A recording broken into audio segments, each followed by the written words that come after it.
As we speak, I am building the first data refinery, what I call one platform to unite Africa resources, Africa Reimagined.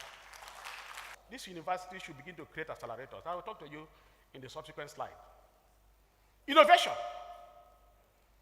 network, and experimentation. He said, when I was in this university, reading physics, I wanted to shift student. So, he talked about network. There's a book you must read called Network Always Win. I was with a guy, I came back from overseas trip where I went to talk about AI in Europe, and I met with this guy. We talked about network ever wins.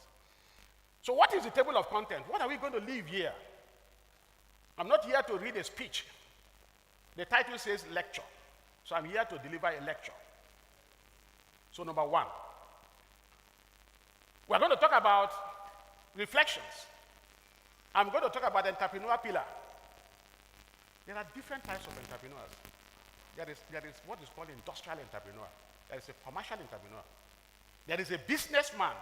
There is a businesswoman. We're going to talk about it too. How we can move to the next level. This topic, I slept over it for more than 20 times. Prof, I don't even know where you went and dug. That is why you are a digital professor. Please give me a round of applause. Then we'll talk about sustainability. Today, before you leave this room, nobody should say, I want to use one stone to kill two birds. In today's era, you can't use one stone to kill two birds. That is not sustainable. You use one seed to feed two birds. One seed to feed two birds. We need to change our languages after this class. Then I will talk about what I want to charge the university. I will also charge the state. I will also charge the state here before we leave this hall. So please, tighten your seatbelt.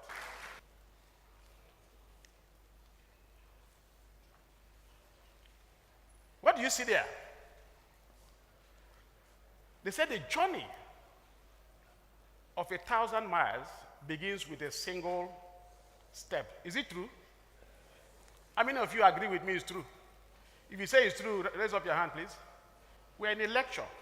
I'm not reading a speech. No. How many of you agree that the journey of 1,000 miles begins with what? In my time, I've changed it. It's all over the internet.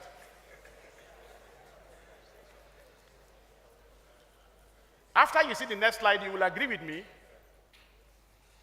That is what. Somebody should help me.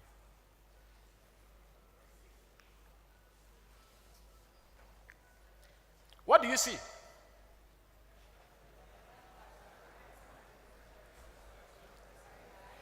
I want us to be here together. The journey of 1,000 miles does not begin with a step. Because not every step is the right step.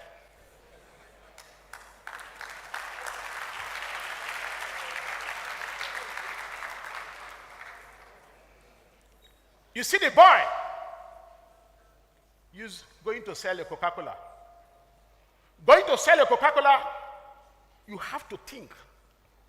The boy, when I interacted with him, he gave me a story on how he took a Coca-Cola bottle, going to the parks to sell Coca-Cola to unknown buyer, somebody who is not thirsty.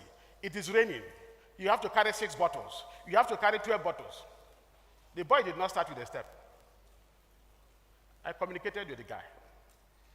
He starts with the right mind, with the right attitude, with the right step in the right direction. The rate of change of momentum is directly proportional to the applied force, and it takes place in the direction of the force. If your mindset is not correct, you'll go. We need to understand this life. It's very simple. Before you launch out, you have to please your mind. Before you came here, your mind is here. The mind is the most important thing in the success of life.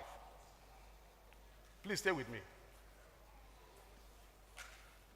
I'll tell you something about the boy. When I started this school here, it was called River State University of Stress. And what? That's what they call us. I realized that it is River State University of Strategy and Transformation. It's not River State University of Stress and Tension. It is rather River State University of what? Strategy and what? VC. I'd like to thank you so much again one more time. I cannot thank you enough to have chosen this topic, because it is a strategy of MIT that you have brought into River State University. Thank you so much once more again.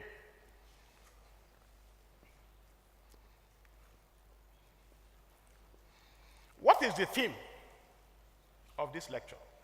It talks about industry ventures. It talks about entrepreneurship, technology, sustainability, people, again, and the university. Very, very compound. You know, one of the 8 wonders of the world, do you know one of the 8 wonders of the world is compound interest?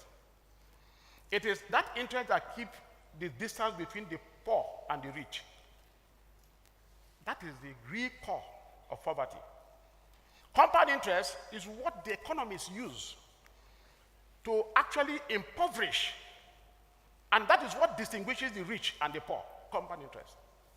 So when the world is in that complex situation, you need a mathematical model, you need a marketing model, you need a legal model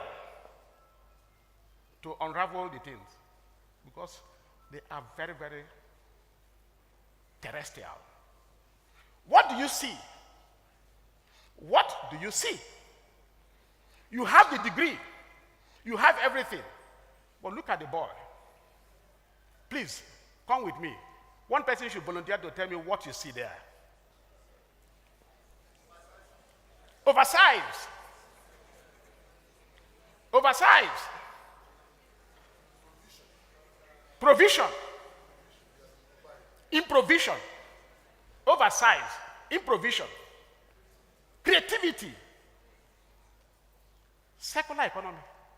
That clip was supposed to be used for a napkin in those days, but it's no longer a waste for him.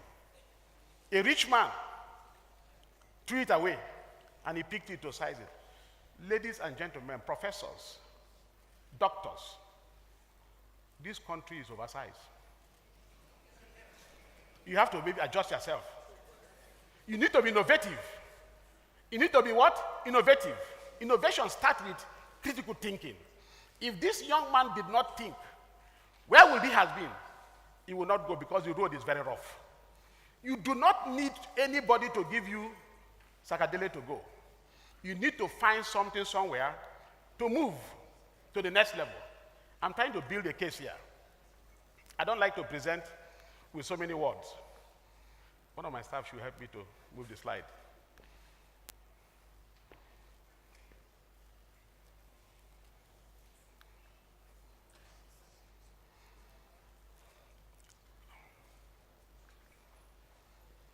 There are times, I told you that the world is volatile. In the early 70s, we had a lot of surplus oil. In fact, the university, when I did the research, was as a result of that surplus. The River State University of Science and Technology was created. That was a time when there was abundance. But in 1980s, there was a decline. Then we entered, when they introduced SAP, Social Adjustment Program. Then, with all of those failures, institutional failures, entrepreneurship emerged. It is not different, but it comes in a different fashion.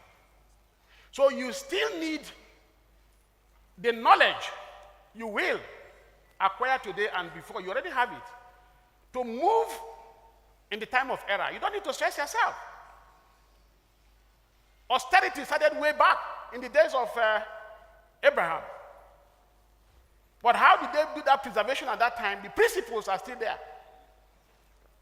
But we have